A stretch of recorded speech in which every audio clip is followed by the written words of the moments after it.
Francisco, vengo de hacer el viaje Marcha por la Vida. ¿Qué podemos hacer nosotros los jóvenes para que no vuelva a suceder un genocidio?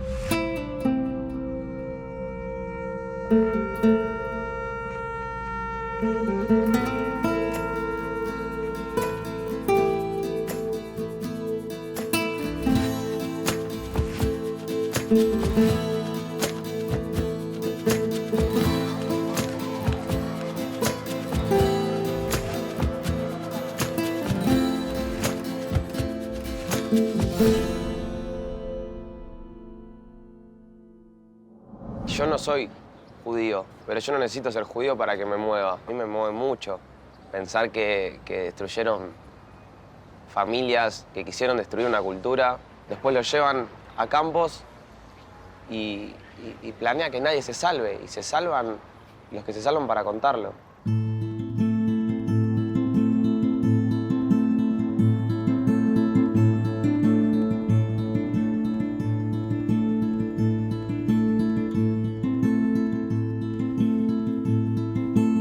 ¿Cómo cambió tu vida cuando llegaron los nazis?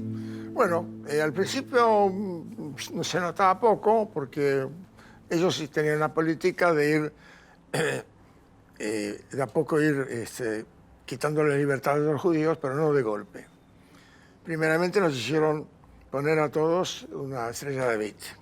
Después dijeron que los judíos no podían vivir en ciertos barrios, tenían que ir todos a barrio judío.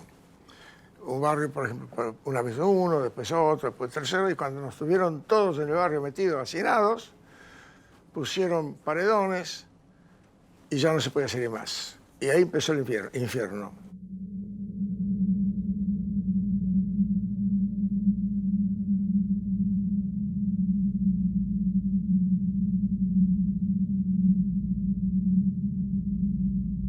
Y bueno, y ahí empezaban las racias, y poco a poco iban sacando gente. Y toda la gente no aparecía más. Y hasta que nos toca a nosotros, que fuimos de casualidad, no sé qué, fuimos unos últimos en que nos agarraron. Y entonces a mí me tocó ir con mi papá, mi hermano no sé, lo perdimos, mi mamá también no sé dónde la mandara. Salimos del mismo transporte, pero a lo mejor en otros vagones, qué sé yo, y nunca más lo vi. O sea, a mi mamá y a mi hermano no lo vimos nunca más.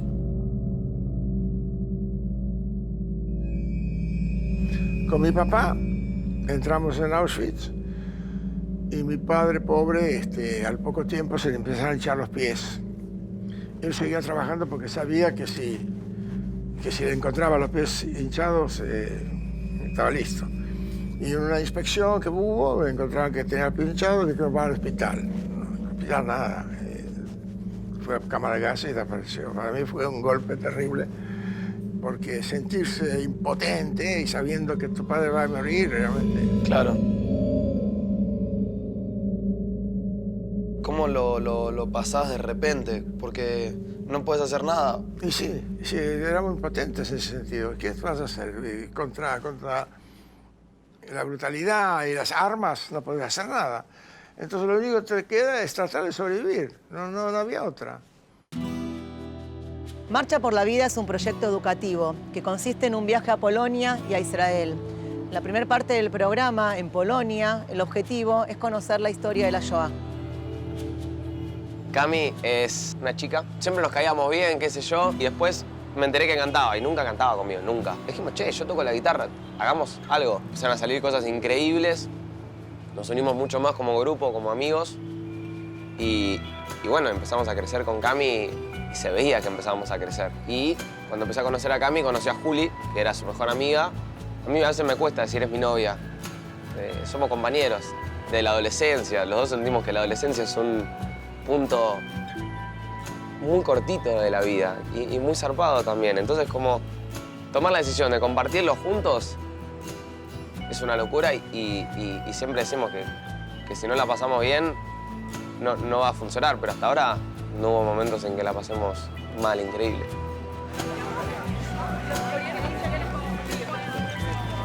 Tengo familia judía, pero no voy directamente por el judaísmo en sí. A mí me interesa más todo, lo que le pasó a los homosexuales, a los discapacitados, a los negros, a los gitanos, toda la historia en sí. Si no canto lo que siento, me voy a morir por dentro.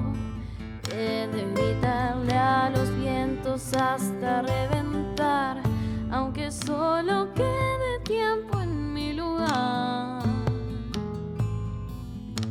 Si quiero me toco el alma, pues mi carne ya no es nada. No eran enemigos, eran judíos, gitanos, negros, homosexuales, eran personas. El único lugar para un genocida es la prisión. Memoria, verdad y justicia. Hoy recordamos la Shoah, pero también hay que recordar el genocidio armenio, las matanzas en Ruanda, las guerras civiles en África. Hay que recordar, está en nuestra historia marchar. Bueno, vengo de Formosa, pero a los 23 días me vine a vivir a Buenos Aires ya. Soy judío por elección, se puede decir, porque mi madre no es judía y mi padre sí. Y me sentía identificado con la religión, con las fiestas, con lo que une a los judíos. Yo me sentía parte de eso. Tardé 2 años en decidirlo. Cumplí 12 años y estaba la pregunta de si hacía o no el bar mitzvah. Y yo no tenía hecho el brit milá. Entonces, cuando quise averiguar sobre templos, siempre me pedían la mikve, que es la purificación de alguna manera. Y al hacer la mikve, se iba a notar que no tenía hecho el brit milá, no podía hacerlo. Y el año pasado decidí que iba a hacer el brit milá.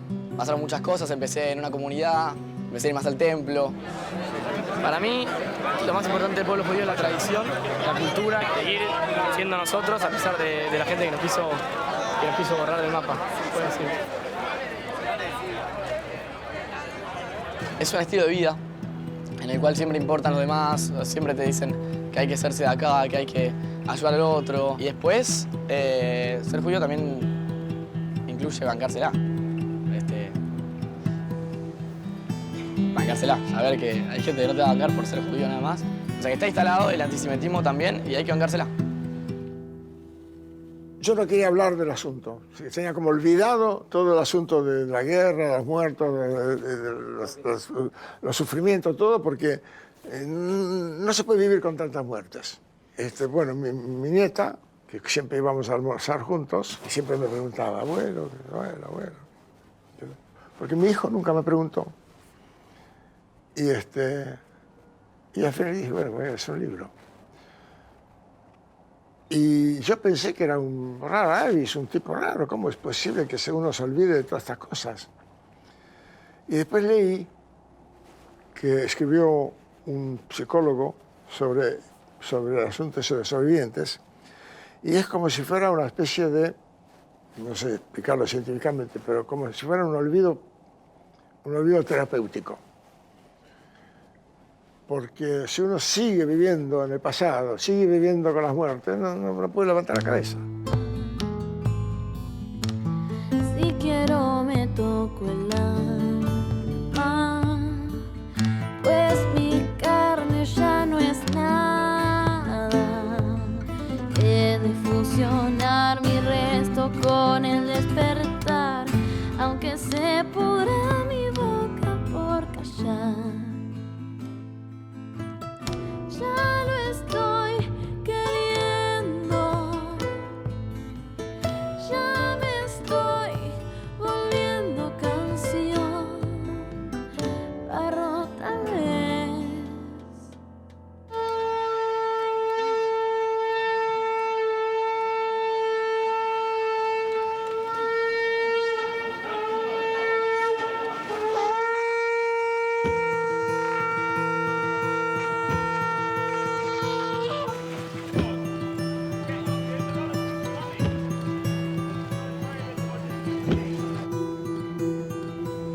de Marcha por la Vida resignifica lo que fueron conocidas como las marchas de la muerte.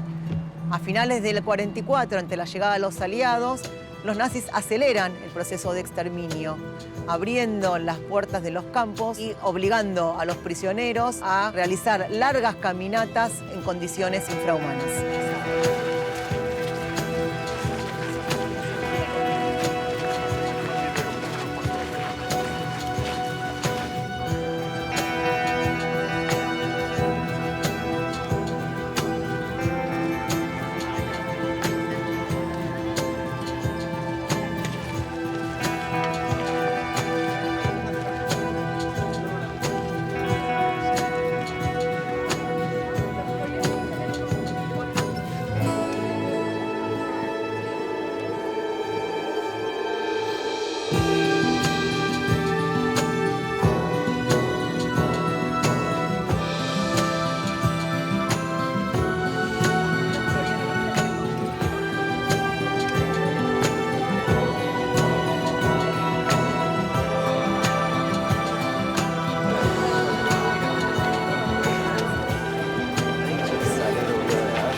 ¿Sabes lo difícil que es sentir que es un privilegio estar vivo?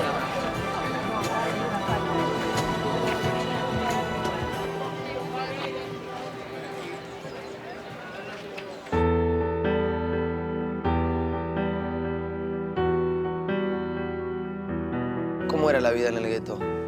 Mira, era un infierno. La comida escaseaba, la gente vivía sin nada, peleas entre gente porque lógicamente al vivir así la convivencia se hacía muy difícil, sin una posibilidad de nada, sin futuro. Era terrible. La verdad que esa época me acuerdo realmente terrible.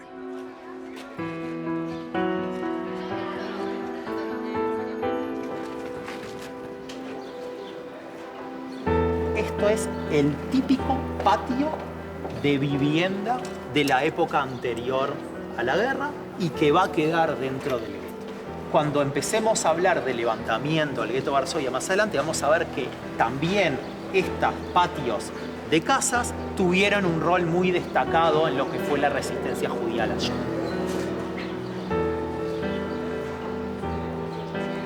Bueno, acabamos de salir del gueto de Varsovia. Me leyeron un texto que hablaba de lo importante que eran los patios internos que había en los guetos y como que eran la forma en que los niños y la gente también se distraía, podía soñar, podía jugar.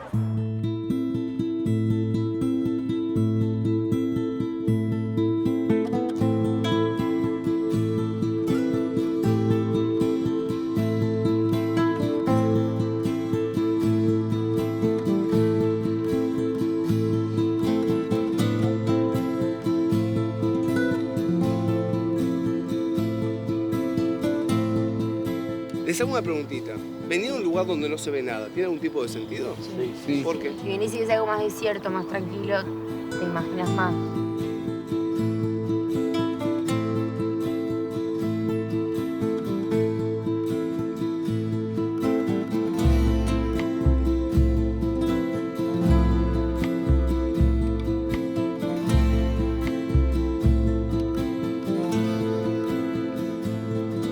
La decisión de poner este campo acá, a 100 kilómetros de Varsovia, fue por lo que representaba el gueto de Varsovia a nivel general.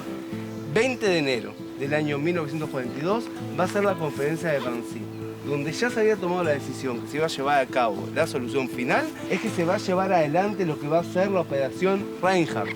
Va a ser la implementación de 3 nuevos campos de exterminio, que son Belzec, Sobibor y Treblinka, que es donde nosotros estamos acá. No hay ningún campo que haya funcionado de una manera tan perfecta y tan sistemática como lo que fue el campo de Treblinka. Segundo, este campo es un campo que, obviamente, si uno viene a tratar de ver, dice, ok, acá no pasó nada, si no tengo lo que ver.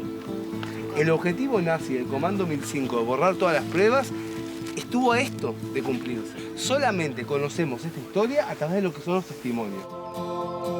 Venimos trabajando esto de los conceptos. El primer concepto clave de Treblinka va a ser camuflaje. El campo va a estar camuflado. ¿Qué significa camuflado? Que va a haber cerca, más o menos donde están estas piedras.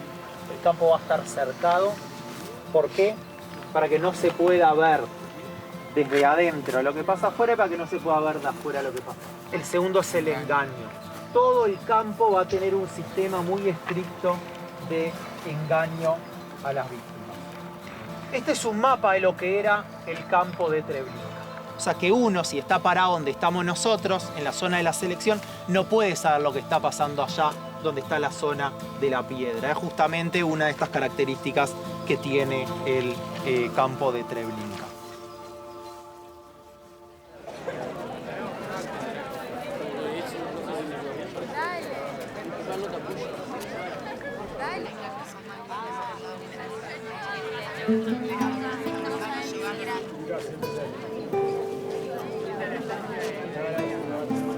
Fueron deportados desde el gueto de Varsovia hasta este campo 87 miembros de mi familia. Habían sido llevados a Varsovia desde los guetos de Ger y Grujetz y otras ciudades cercanas.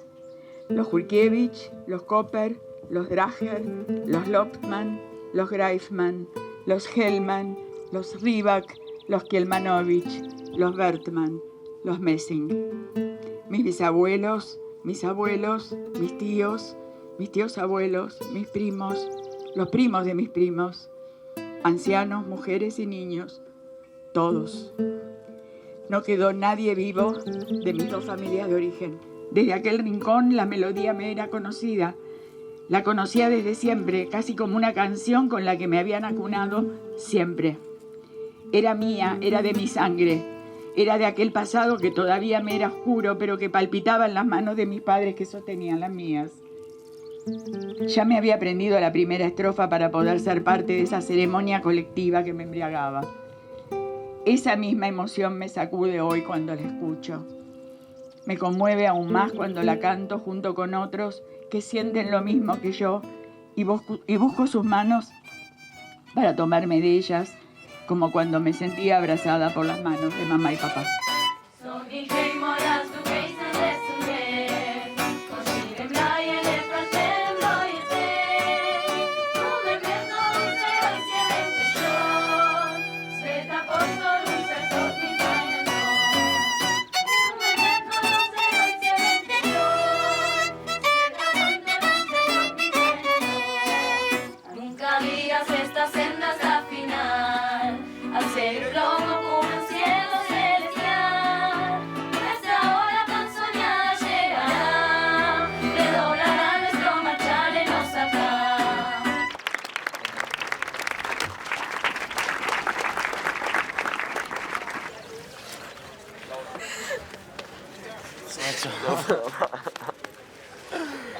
Qué locura.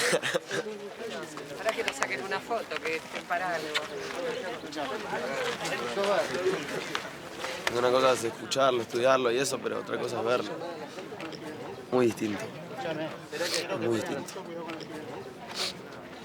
Fuimos a Treblinka, que es un campo de exterminio donde solo se iba a morir, ni siquiera había trabajo. El único trabajo era las fosas comunes, enterrar a sus propios compañeros debía ser fuertísimo. Fue un lugar donde yo pensaba encontrar solamente cosas fuertes, tipo cámaras de gas, cosas así. Y en vez de eso encontré tipo gente rota, sentimientos rotos, mucha tristeza por todos lados. Me puse a llorar como nunca había llorado por cosas muy emotivas, por cosas muy fuertes. Para mí es un honor haber cantado en ese lugar, fue muy fuerte.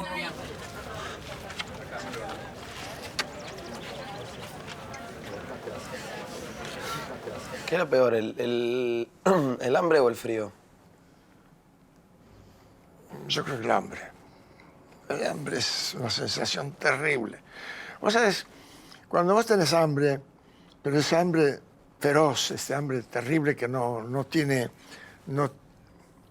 solución, no es como, vos decís, bueno, voy a adelgazar. Entonces, no voy a comer, pero abrís la heladera, está llena de fiambre, de lo que vos quieras. Eso es un hambre. Pero un hambre que vos no tenés posibilidad de nada, Es terrible, es un dolor de todo el cuerpo. Y uno de noche sueña con comida.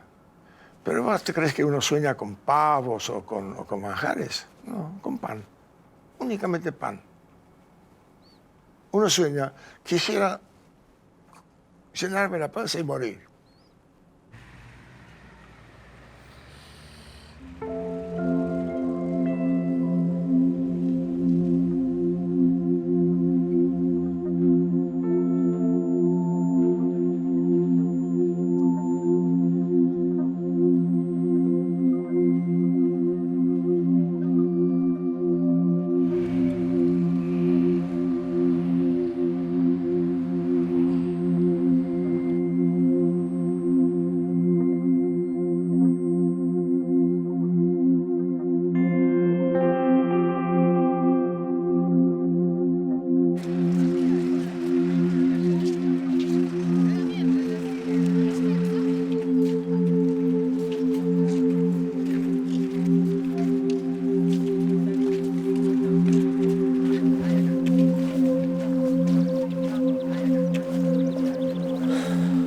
Fuerte, ¿eh?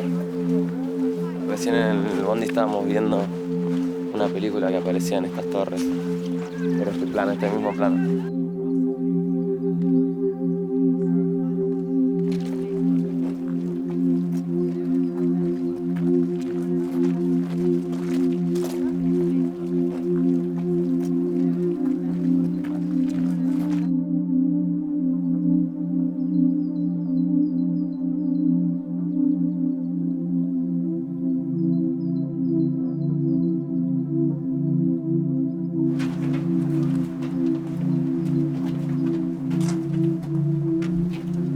Eso es un poco lo que vamos a hacer hoy en el recorrido de este campo.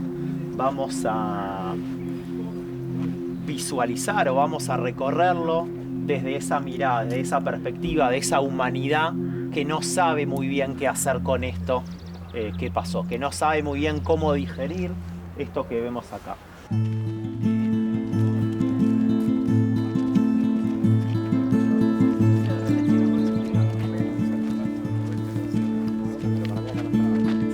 Que la palabra atrás esté asociada con el futuro y la palabra adelante con el pasado, que quizás en español nos pueda parecer contradictorio, incoherente, extraño, en realidad en hebreo tiene un significado directo. Pensemos qué cosas sabían ellos y qué cosas no sabían ellos de lo que les estaba por pasar. Lo que está detrás de ustedes, si nos pusiéramos en el lugar de esas víctimas, desde el punto de vista conceptual, es el futuro. Porque el futuro es incierto, porque el futuro no lo conocemos, no lo podemos ver. El futuro es el campo, es lo que va a pasar cuando nos demos vuelta. ¿Qué sí sabemos, de qué sí tenemos certeza en nuestro pasado? ¿Qué nuestro pasado? ¿De dónde venimos? Y esta dinámica que hacemos acá nos marca de qué manera tenemos que entrar nosotros al campo. Con esta visión, con la visión desde la perspectiva de las víctimas que no sabían lo que iba a suceder.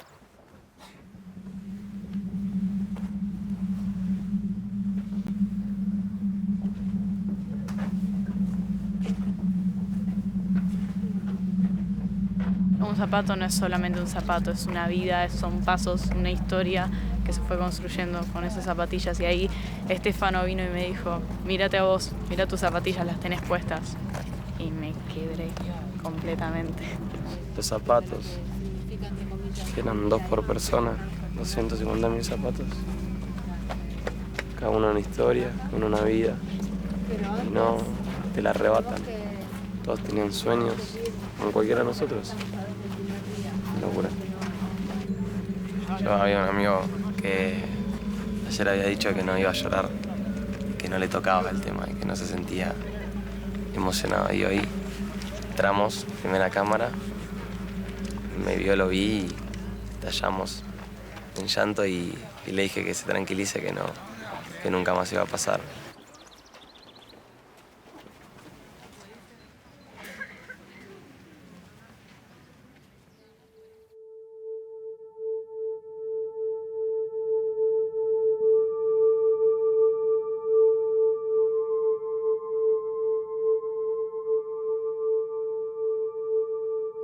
Ayer hablaban de eficiencia, de que no era eficiente fusilar gente. O sea, ¿a qué punto llega al industrializar la muerte? Acá esto es una fábrica de muerte.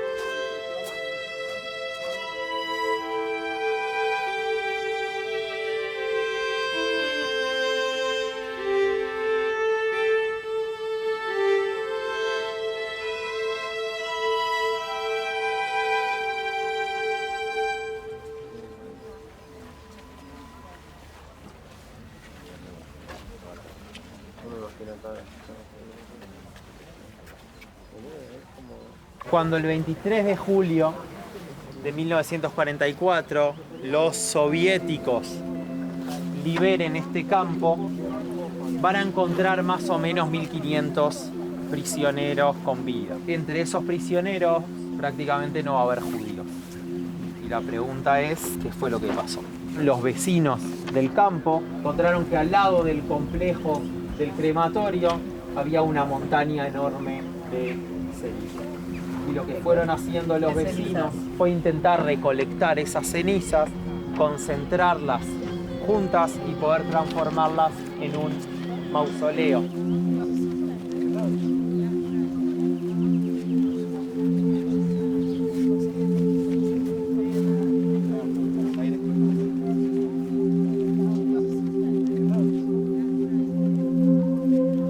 Me llené de impotencia, indignación. Y en algún lugar del mundo hay gente que no me conoce y me da igual.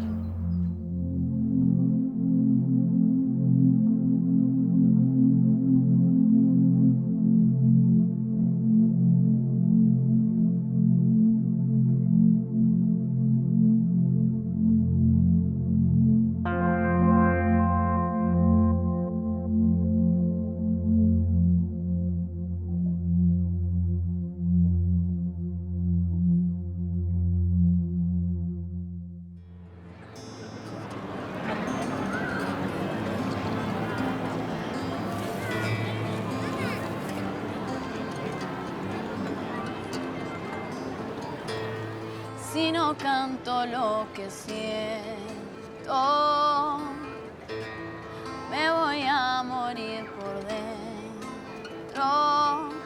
He de gritarle a los vientos hasta reventar, aunque solo quede tiempo en mi lugar. Si quiero me toco el alma, pues mi carne ya no es nada. He de fusionar mi resto con el despertar, aunque se pudra mi boca por callar. Ya lo estoy queriendo, ya me estoy volviendo canción. Barro tal vez, y es que esta es mi corteza donde el hacha golpeará, donde el río secará para callar. Ya lo estoy queriendo,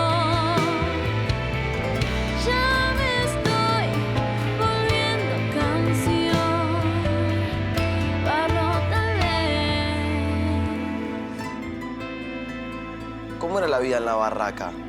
Era terrible. Ellos lograban de que uno pierda la condición humana, digamos. Primer punto, te pone un número, que ya no sos una persona, sos un número. Nadie me llamaba a poner apellido, ¿no? Después fueron degradando, que lo único que uno quiere es vivir un día más. Las comidas nos daban la sopa de ortiga, pero uno lo comía porque de hambre y era la única cosa caliente que había. Todos los días nos hacían ir a bañarnos. Entonces nos llevaban desnudos desde la barraca hasta la punta, que estaba el baño, que consistía en varios caños con un agujerito cada tanto, y ahí te caía un chorrito de agua fría. en invierno, y así, y toallas niente, ¿no? Nada de toalla. Entonces, así como estaba esto, nos hacían correr de vuelta a las barracas bañados. ¿Te imaginas?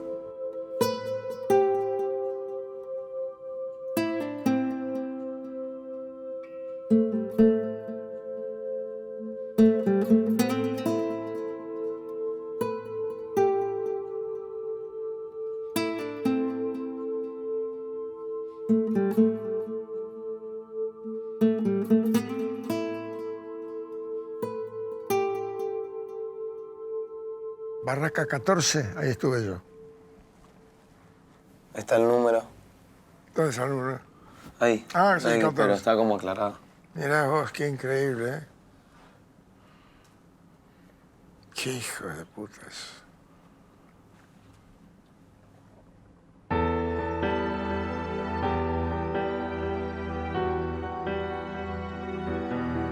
Qué increíble, ¿eh? Qué increíble. Mirá, la cantidad de gente que había en cada barraca. Eran 3 pisos o 4 pisos, no me acuerdo, 15 personas en cada cocheta. Una cosa. Mira, mira. ¿Cómo puede? Solamente los alemanes, que son tan organizados, son capaces de armar una fábrica de muerte. Yo no me daba cuenta que era tan grande.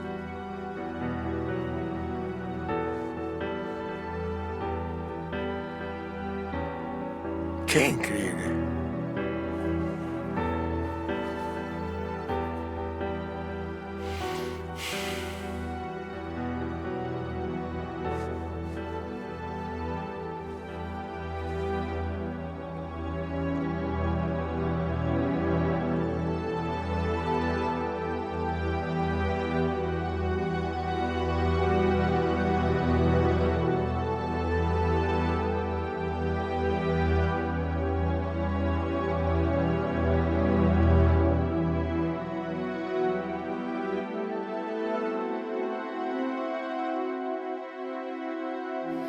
La cuestión que liquidaron por lo menos las 3/4 partes. Y los que sobrevivieron, hicimos la famosa Marcha a la Muerte, íbamos en Alemania, pero por el camino no se pudo, de otra vuelta, y terminamos en Checoslovaquia. Y allí, en Checoslovaquia también, caminábamos todos los días, no sé, 40 kilómetros, 50 kilómetros, con frío, sin comida, cada gente quedaba, la gente que no podía seguir, los pegaban un tiro, los tiraban en la zanja. Y ya no se podía más. Entonces yo le dije a García, mira, si no nos escapamos, nos liquidan. Y le encontré la vuelta, que era la siguiente. Los alemanes hacían como unos paredones en las rutas que consistían en unos troncos de árboles rellenos de piedra, que los vehículos tenían que hacer así para entrar. Entonces era más fácil para poder detener los tanques y todo eso. Y así muchos ya estaban hechos y había algunos que estaban a medio hacer. Y unos menos que medio hacer, recién empezados. Yo dije, mira, la única forma es que nos matamos entre las piedras. Y yo, mira, tal, muerto por muerto. Y bueno, miramos así, había uno que estaba muy bajito, digo, la próxima me meto. Y me metí y él se metió detrás mío. Ahora, la gente, los compañeros, los presos, estaban mirando. Y yo digo, que no miren, porque si miran, los tipos también nos van a mirar, y de casualidad no lo vieron. Entonces pasó todo el grupo y nosotros nos metimos en un bosque. 11 días estuvimos en el bosque. Salimos, vamos, ¿qué pasa? Salimos al camino y por ahí vemos una moto. Digo, chao. Era una moto rusa, 2 rusos que venían en moto.